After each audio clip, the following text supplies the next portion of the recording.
상쾌한 아침 원주에서 출발합니다.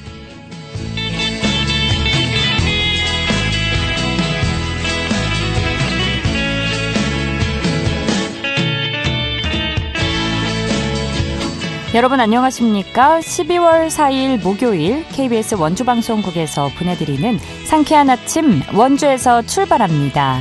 저는 진행의 이은주입니다.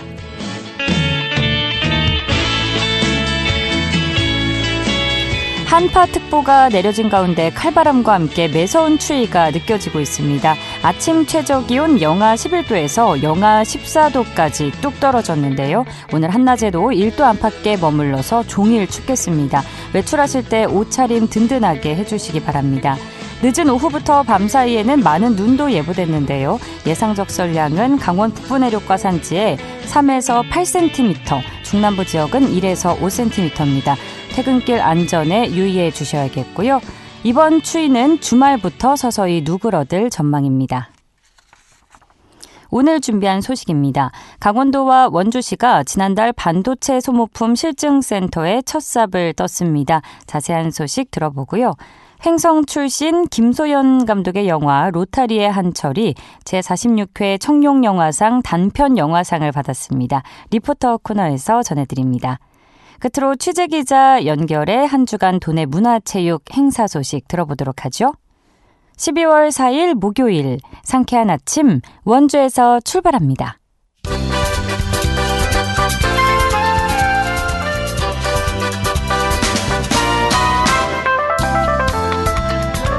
오늘의 뉴스입니다. 강원지방통계지청이 발표한 강원 소비자 물가 동향을 보면 지난달 강원도의 물가지수는 118.74로 지난해 같은 기간보다 2.6% 상승했습니다. 이는 9월에 이어 석 달 연속 2%대 상승한 것입니다. 부문별로는 생활물가는 3%, 신선식품은 5% 각각 상승했는데요. 품목별로는 농축수산물이 5.7%, 공업제품 2.5%, 서비스가 2.3% 각각 상승했습니다.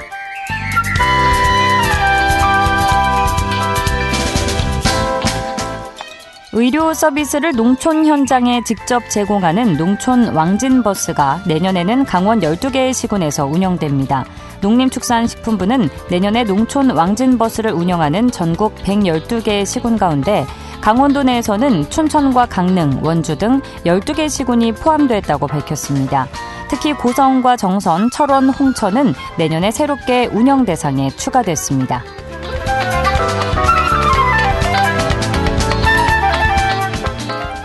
원주시가 2030년까지 186억 원을 들여 태장동에 호국보훈공원을 조성합니다.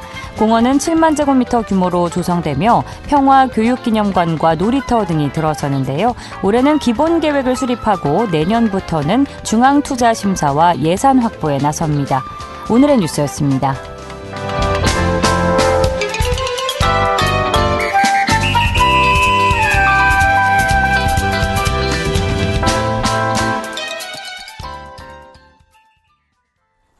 상쾌한 아침 원주에서 출발합니다. 함께하고 계십니다. 최근 강원도의 반도체 산업 관련 인프라 조성이 본격화되고 있습니다. 지난 11월에는 반도체 소모품 실증센터가 착공되기도 했는데요. 앞으로 어떤 역할을 하게 될지 이야기 나눠보겠습니다. 강원 테크노파크의 황옥중 글로벌 사업단장과 전화 연결돼 있는데요. 단장님 안녕하십니까? 안녕하세요. 네, 글로벌 사업단장 황옥중입니다. 예, 반갑습니다. 자, 먼저 이번에 착공한 반도체 소모품 실증센터가 어떤 곳인지 소개해 주실까요?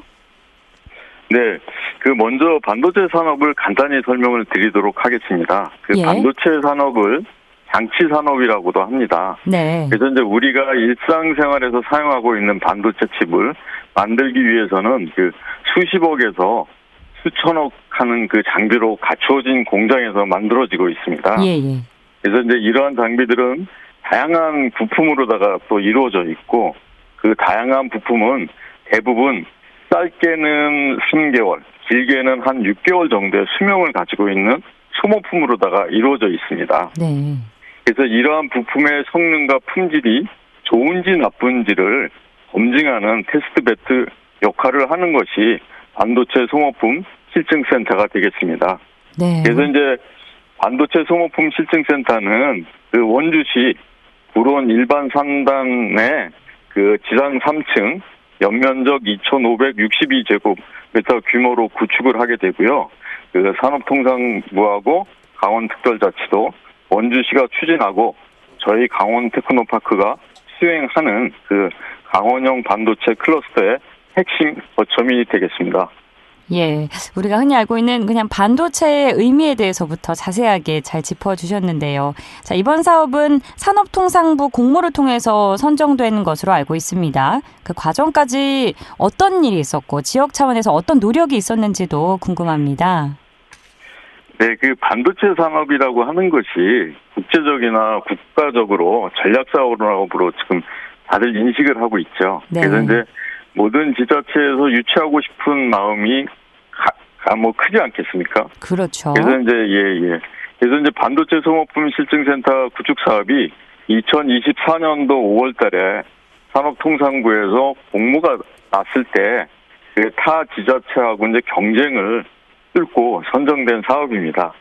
그 과정에서 뭐 어려운 과정은 있었지만 어쨌든 강원도에서 기존에 잘하고 있었던 그 세라믹 산업하고 연계해서 우리가 소모품 실증센터를 위해서 전주기적으로 실증 체계를 구축하겠다는 필요성을 굉장히 많이 강조를 했습니다. 그래서 이 점이 높이 평가돼서 최종 선정이 될 수 있었다고 그렇게 생각합니다. 그래서 이제 지역 차원에서는 그 강원특별자치도하고 원주시가 사업을 기획하는 단계부터 그 부지 확보라든지 예산 지원은 물론 그 기업의 수요 조사도 같이 공동으로 함께 추진하면서 많은 지원을 아끼시지 않으셨습니다. 그래서 이러한 협력이 잘 이루어져서 저희가 사업비가 통 한 427억 원 정도 규모의 사업이 선정이 되고 강원권 최초로다가 반도체 소모품 실증 전용 인프라 구축을 추진하게 그렇게 됐습니다. 예. 그런데 이 반도체 분야를 또 세분화해보면 관련 기관이 또 다양하게 있지 않겠습니까? 그중에서 반도체 소모품 실증센터라는 이름이 좀 생소하게 느껴지는 분들도 많으실 것 같은데 구체적으로 어떤 역할을 특정적으로 하는 기관인지 설명해 주시죠. 네, 그 반도체를 생산하는 기업에서는 그 수율을 굉장히 중요시하게 됩니다. 예. 그래서 이제 새롭게 그 제품을 개발하게 되면 평가를 받기가 굉장히 어려운 구조로 되어 있죠. 그래서 이미 그 자기네가 잘 사용하고 있는 부품을 잘 쓰고 있기 때문에 새로운 부품으로다가 바꾸려고 하면 그 칩메이커들이 요구하는 품질과 성능을 입증을 해야지만이 평가가 가능합니다. 네. 그렇기 때문에 이제 평가 전에 신뢰성 있는 기관에서 사전으로다가 잘 평가가 됐는지 인증이 됐는지 이런 데이터를 요구하게 되는 경우가 대부분입니다. 그래서 이러한 신뢰성 있는 성능하고 품질을 검증해 줌으로써 우리가 이제 개발하는 기업하고 칩메이커하고 브릿지 역할을 하게 되는 거죠. 그래서 이제 개발한 업체는 반도체 칩메이커로다가 그 납품하는 것이 목표가 되지 않겠습니까? 네. 이럴 때 저희가 많은 지원을 통해서 그 소재 칩메이커 업체로 개발된 부품들이 납품이 돼서 매출도 신장되고 그 고용도 창출할 수 있도록 그렇게 지원하는 센터라고 보시면 되겠습니다. 그러니까 반도체 품질에 문제가 없는지 철저하게 검증을 해준다고 생각을 하면 될까요?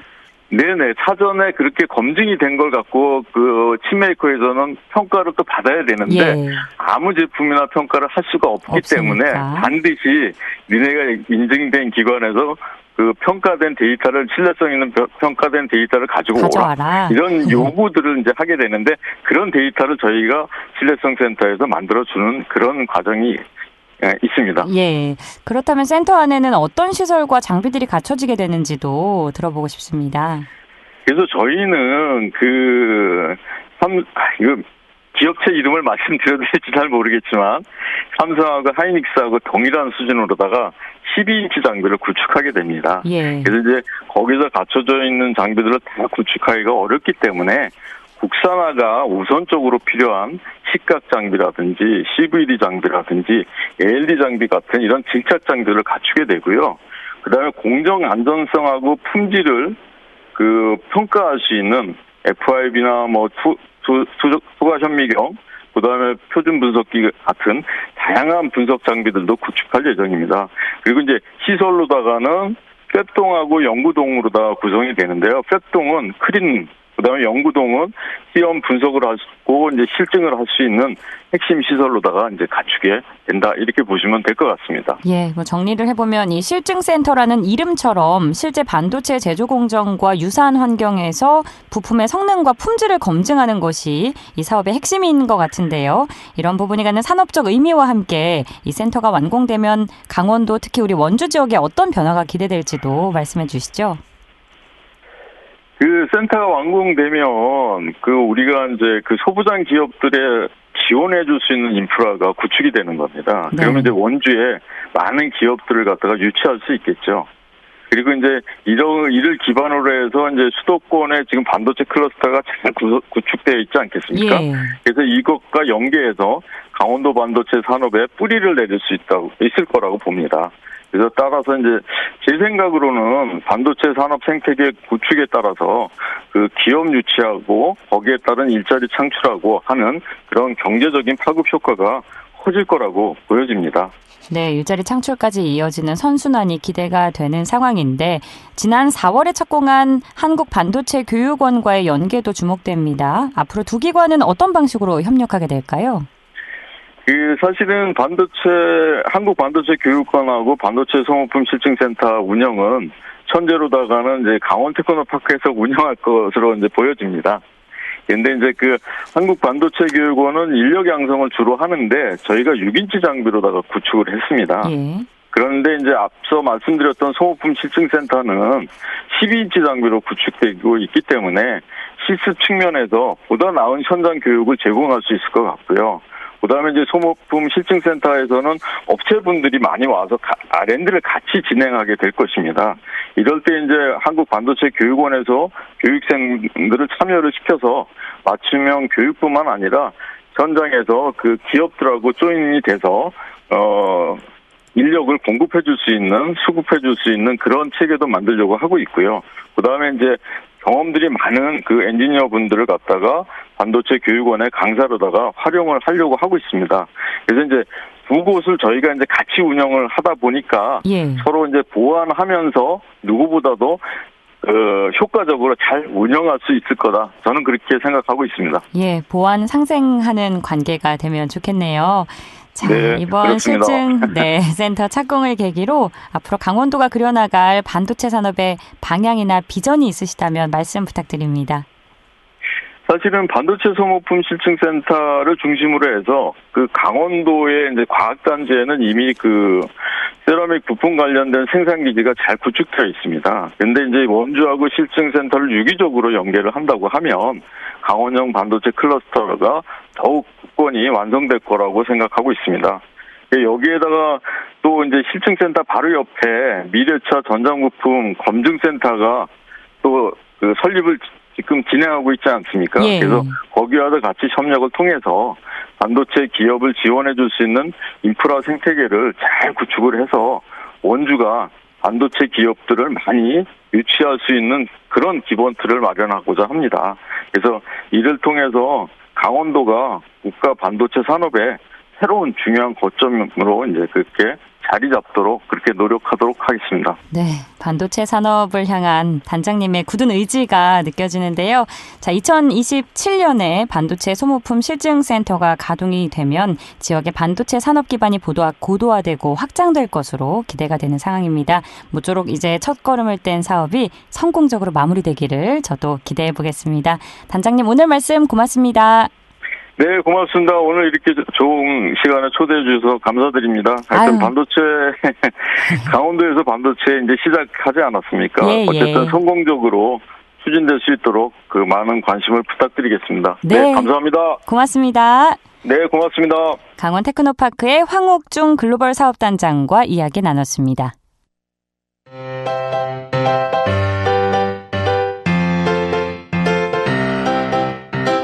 KBS 원주방송국이 유튜브 다시 듣기 서비스를 실시합니다.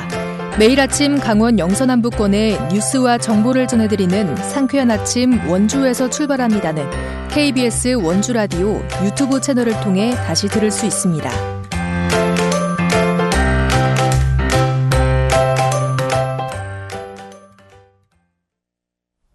8시 47분 지나고 있습니다. 횡성 출신 김소연 감독의 단편 영화 로타리 한철이 지난 11월 19일 KBS 홀에서 열린 제46회 청룡영화상 청정원 영화상을 수상해서 화제가 되고 있는데요. 자세한 이야기 김소혜 리포터와 나눠보겠습니다. 안녕하세요. 네, 안녕하세요. 네, 이 작품이 감독의 자전적 이야기라고 들었습니다. 어떤 이야기인지 궁금한데 먼저 감독과 작품 소개 부탁드립니다. 네, 우선 김소연 감독은 횡성에서 쭉 자라왔고요. 고향인 횡성을 배경으로 촬영했습니다. 오랜 세월 슈퍼를 운영해온 할아버지와 아버지의 이야기가 담겨 있는데요. 그래서 영화 속에서도 할아버지인 한철, 아버지인 종명, 그리고 감독 소연이 직접 등장합니다. 네. 이 작품은 단순한 가족 이야기만을 담은 게 아닙니다. 이 영화를 시작하게 된 계기는 바로 새벽 5시, 슈퍼 앞 파라솔 아래 모이는 단골 손님들이었다고 하는데요. 커피와 담배로 하루를 시작하는 손님들을 보고 새벽을 여는 그들을 담아보고 싶었다고 합니다. 그래서 감독은 영화 속 로타리 슈퍼 자체를 주인공처럼 만들고 싶었다고 하는데요. 낡고 오래된 슈퍼의 셔터문, 오토바이, 냉장고 같은 사소한 물건 하나하나가 한철과 가족, 그리고 그 공간에 깃든 시간의 흔적과 세월의 무게를 보여주는 장치라고 합니다. 감독은 오래된 슈퍼에서 낡고 망가지는 존재들을 담으면서 한철에게 그리고 우리에게 이 공간은 어떤 의미인지 바라보고 싶었다고 말했는데요.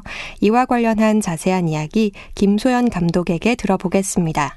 영화를 보면 영화 속에서 낡고 망가지는 것들이 하나씩 등장하게 돼요. 셔터문이 잘 안 열려서 단골 손님들과 같이 오타문을 여는 장면도 있고 오토바이가 망가지는 장면도 있고 아이스크림 냉장고가 망가지는 장면도 있는데요. 이렇게 오래된 슈퍼에서 낡고 망가지는 것들이 존재하는데 한철은 왜 계속 이곳을 지켜오고 있는가? 이 로타리 슈퍼라는 공간이 한철에게는 어떤 의미이고 또 우리에게는 어떤 의미인가? 그것들을 유심히 지켜보고 담고 싶다는 생각이 들었던 것 같아요. 그래서 그렇게 시작하게 되었던 것 같습니다. 영화 속에서 한철과 종명과 소연이라는 인물이 등장하지만 이 로타리 슈퍼가 주인공이 되는 영화를 만들고 싶었어요. 그래서 로타리 슈퍼의 새벽 시간, 낮 시간, 해질녘 시간, 밤 시간을 온전히 다 담아보자는 마음으로 촬영을 했던 것 같고 또 비전문 배우들의 자연스러운 동선과 감정선을 담아내기 위해서 이 카메라를 픽스시켜두는 게 아니라 카메라를 들고 그들을 담아내려고 했던 것 같습니다. 네, 그런데 이 작품이 대학교 수업을 통해서 제작된 작품이라고 들었습니다. 학생 작품이라는 점이 눈에 띄는데 그만큼 이번 수상은 더 특별한 것 같아요. 네, 맞습니다. 현재 김소연 감독은 용인대학교 영화영상학과에 재학 중인데요. 이번 작품은 3학년 1학기 전공 과목인 영화 제작 워크숍 심화 수업을 통해 탄생했습니다. 수업 기반으로 제작한 작품이 국내 최고권의 영화 시상식에서 인정받았다는 점에서 더 뜻깊고 특별한데요. 감독 역시 수상 소식이 선물처럼 느껴졌다. 동시에 다음 작업에 대한 부담감과 책임감도 크게 느껴진다고 솔직하게 전했습니다. 또 이 영화는 올해 상반기 전주국제영화제 한국 단편 경쟁에서 심사위원 특별 언급을 시작으로 대구 단편영화제 우수상, 대단한 단편영화제, 울산 울주 세계 산악영화제 등 10개 이상의 주요 영화제에서 상영과 수상을 이어가며 큰 주목을 받고 있습니다. 네, 설명을 들을수록 이 작품을 궁금해하는 분들 많으실 것 같은데 상영 계획이 있는지 궁금하고요. 또 작품을 통해 전하고 싶은 메시지도 들려주시죠. 네, 감독은 횡성이라는 익숙한 고향 공간에서 촬영을 하면서 평소에는 그냥 지나쳤던 슈퍼와 주변 풍경 속에서 살아있는 이야기와 사람들의 삶을 발견했다고 하는데요. 그래서 이 영화가 관객들에게 자신이 사는 동네 주변에도 로타리 슈퍼와 같은 소중한 공간이 있다는 걸 떠올리게 하는 영화가 됐으면 좋겠다고 전했습니다. 이 영화는 오는 12월 14일 2025 햇시네마 페스티벌을 통해서 상영되는데요. 네. 원주 롯데시네마 무실점에서 무료로 관람하실 수 있고요. 사전 예매 없이 현장에서 바로 관람하실 수 있습니다. 마지막으로 제가 인터뷰를 하면서 가장 어려웠던 씬과 가장 애착이 가는 장면을 질문을 했었는데요. 그에 대한 대답을 끝으로 들어보도록 하겠습니다. 저랑 아빠랑 할아버지랑 딱 3명이서 나오는 게 딱 한 장면이 있었어요. 근데 이제 로타리 슈퍼라는 공간이 있는 위치가 그 횡성의 오거리에 있는 슈퍼여가지고 사람도 많이 다녔고 차도 많이 다녀가지고 그 장면만 20번 넘게 갔었거든요. 그럼에도 불구하고 아버지와 할아버지가 화를 안 내셔서 다행히도 그 장면을 찍을 수 있었던 것 같고, 가장 애착이 가는 장면은 영화의 엔딩에 할아버지가 혼자 노래를 부르시는 장면이 있어요. 그 노래를 딱 부르고 나서 카오스를 외치는데 거기 있는 모든 스태프들이 다 와 이렇게 했던 게 가장 기억이 남는데, 그 현장에서 좋았던 장면은 편집할 때도 좋게 느껴지더라고요. 그리고 마지막에 노래를 다 부르시고 하늘을 바라보시는 할아버지의 그 표정이 이 로타리의 한철을 다 어우르는 그런 시선이지 않았을까 하는 생각이 들어서 가장 애착이 가는 장면인 것 같습니다. 네. 이번 순상 감독에게도 지역 영화계에도 큰 의미가 있을 텐데요. 로타리 한철, 김소영 감독의 행보 기대해 보겠습니다. 오늘도 소식 고맙습니다. 김소혜 리포터였습니다. 네, 감사합니다.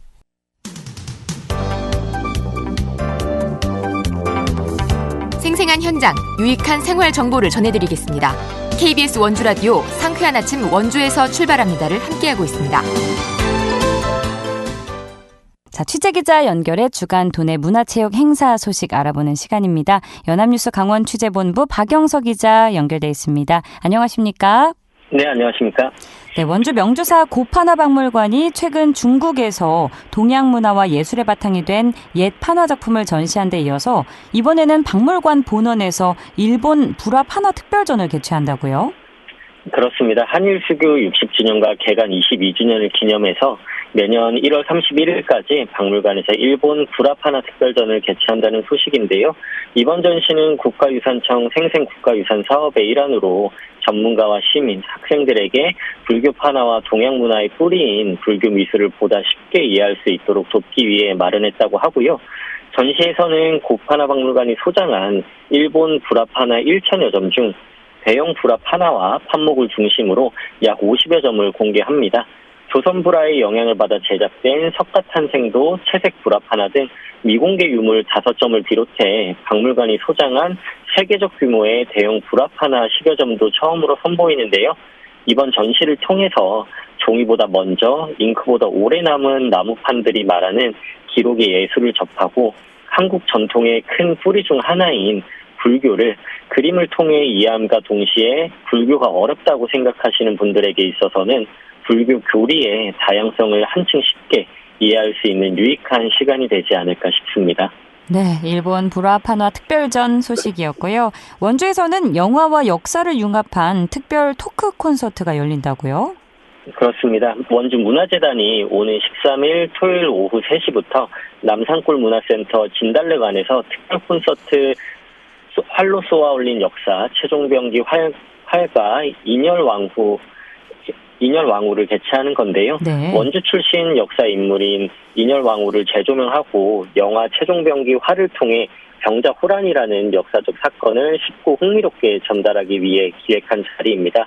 영화 최종병기 활, 7번 방의 선물, 극한 직업 등에서 명품 연기를 선보인 데 이어 요즘 서울 자가의 대기업 다니는 김 부장 연기를 보여주고 있죠. 바로 류승룡 배우가 이야기 손님으로 초대되고요. 그리고 영화 최종병기 활과 명량, 한산, 노량, 죽음의 바다 등을 통해 천만 감독의 반열에 오른 김한민 감독 역시 함께 무대에 올라 2시간 동안 이야기를 나눕니다. 또한 토크 콘서트 전후로 지상파 사극 드라마 OST 연주와 인열왕후 선발대회의 역대 선발자와 국립국악원 출신 무용수들이 궁중무를 선보이고요. 역사와 영화의 만남을 통해 문학적인 자긍심을 고취하는 뜻깊은 시간이 될 것으로 기대가 됩니다. 네, 자 다음은 스포츠의 한 축으로 자리매김한 바로 e스포츠에 관한 소식인데요. 국제 게임 대회에 출전할 대표 게임단을 뽑는 선발전이 원주에서 열린다고요? 맞습니다. 내년도 리그 오브 레전드 국제대회 미드시즌 인비테이셔널, 줄여서 MSI라고 하겠습니다. 네. 바로 이 MSI의 한국 리그를 대표해 출전할 대표 게임단을 뽑는 선발전이 내년 6월 원주에서 열리는 건데요. 내년 6월 12일부터 14일까지 원주 종합체육관에서 열립니다. 원주 종합체육관은 원주 DB 프로미 농구단이 홈 구장으로 사용하고 있는 곳으로 국내 체육관 가운데 가장 최근에 지어진 경기장이어서 팬들에게 최적의 시청 환경을 제공할 수 있는 장소로 꼽히는데요. 수도권 팬들의 이동 거리라든가 각종 인프라 등을 고려해서 원주시가 낙점을 받았고요. 시에서는 사흘 동안 펼쳐지는 이번 대회에 선수단과 스태프, 국내 팬 등 1만 5천여 명 정도가 방문해 들썩일 것으로 예상됨에 따라서 지역 소상공인과 숙박업계에도 활기가 돌 것으로 기대하고 있습니다. 또 이번 대회를 성공적으로 개최한다면 향후 글로벌 e스포츠 도시로 도약하는 밑거름이 되지 않을까 싶습니다. 예, 오늘도 소식 고맙습니다. 네, 감사합니다. 연합뉴스 강원취재본부 박영서 기자였습니다. 12월 4일 목요일에 전해드린 상쾌한 아침 원주에서 출발합니다. 오늘 순서는 여기까지입니다. 저는 내일 아침 8시 30분에 다시 찾아뵙죠. 지금까지 기술 조원재, 구성 황진영, 진행의 이은주였습니다. 여러분 오늘 강추위 조심하시고요. 좋은 하루 보내세요.